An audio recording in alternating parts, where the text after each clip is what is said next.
Breaking news out of Highland Park now. A reckless driver weaving in and out of rush hour traffic. Yeah, looks like that driver is now on the freeway. Let's go up to Desmond Shaw live in SkyCal with more. Des?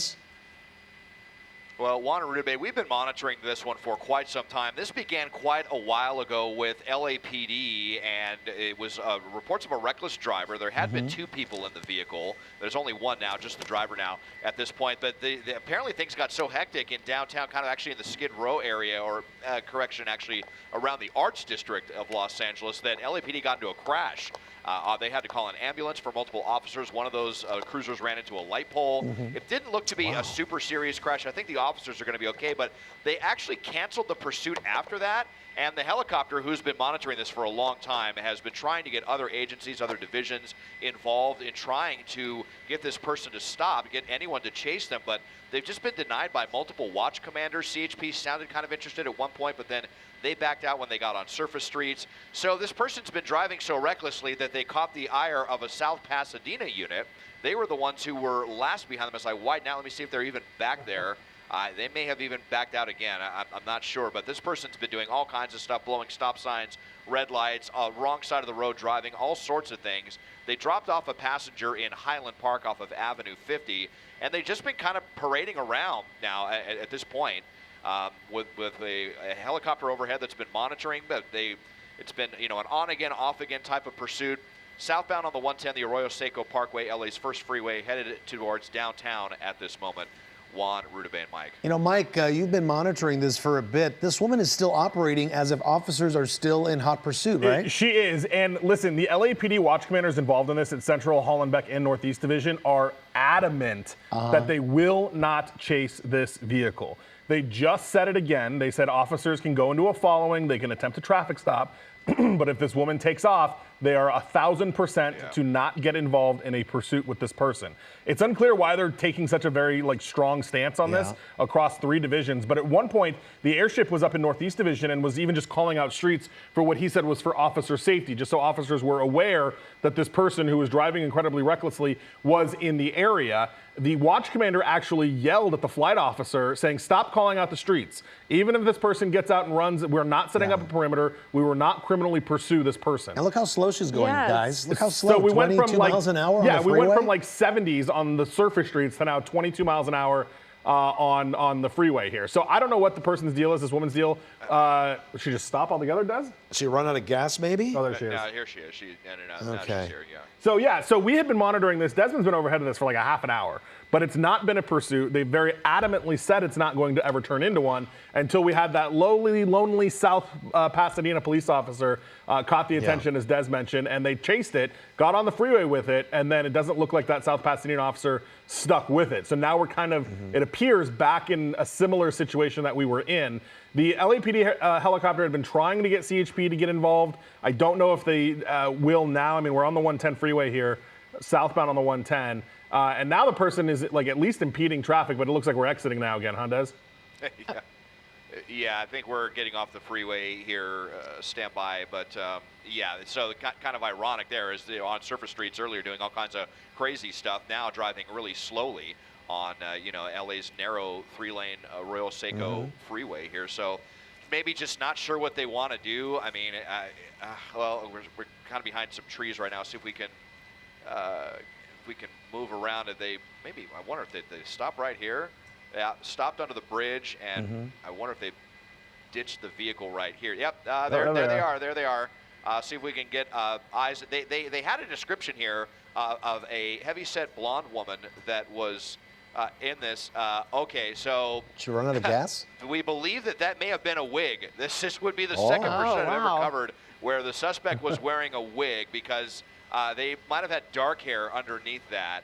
So maybe a disguise here, but hiding in this area, this is the last time. School there on you your get the left. feeling that this was not this suspect's first rodeo with this kind of technique here, stopping under this bridge and kind of creeping underneath this pedestrian walkway. So right here near the 110 in Cypress Park, near this off-ramp here, where the suspect is trying to evade the eyes of law enforcement overhead. And so you said there were 2 people in the car initially. Now and then there was 1 person. We assume that person is still in the car. We don't know because of being under the bridge and the view is obstructed like that. But do we know what happened to the first person in the car? So they actually got out and just kind of walked away.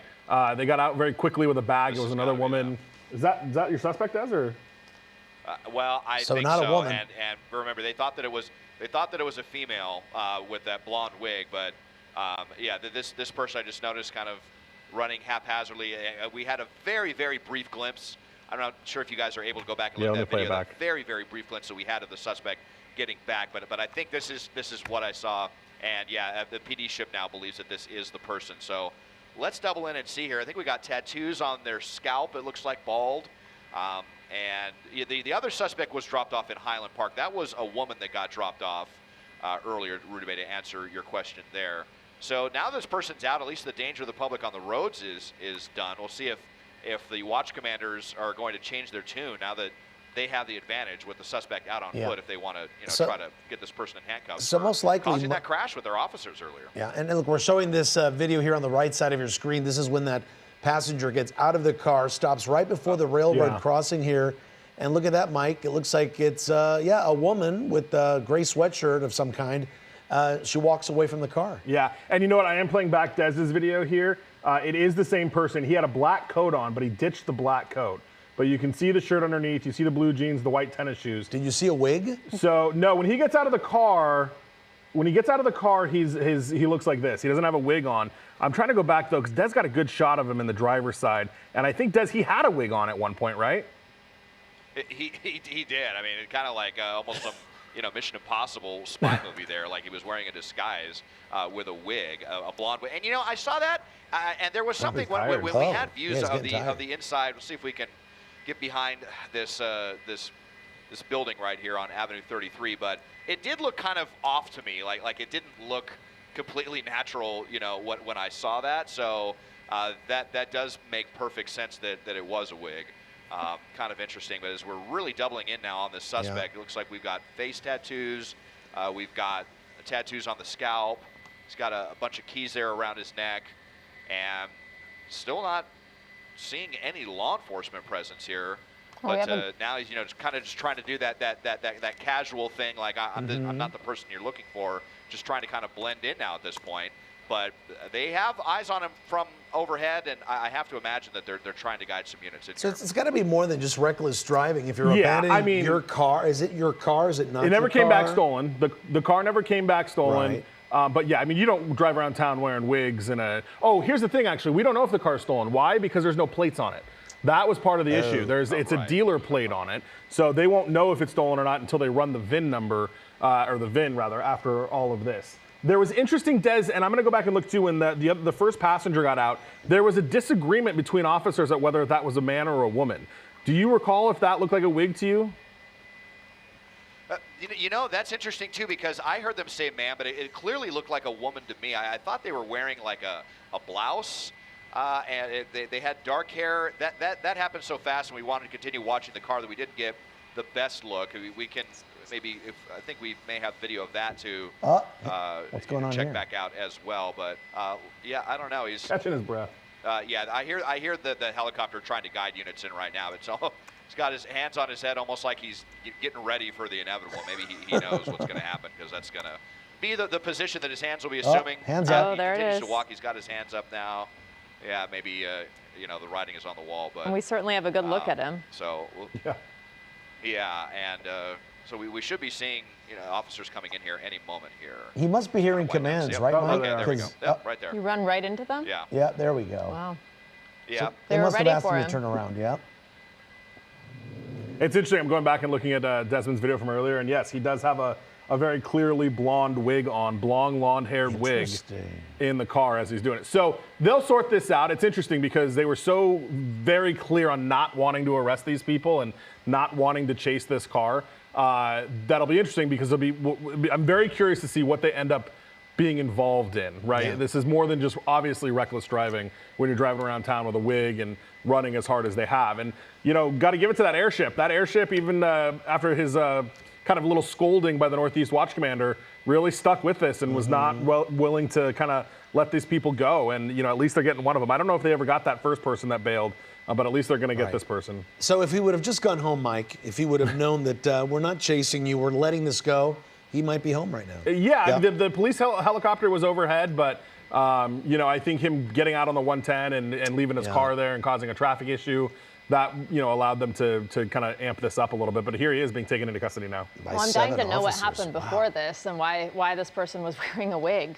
Yeah, I mean, we'll see what they find in the car too. The story got very interesting, Mike. All of a sudden, the wig, the running, the car with no plates. Who the other person was? Yeah, who's that lady?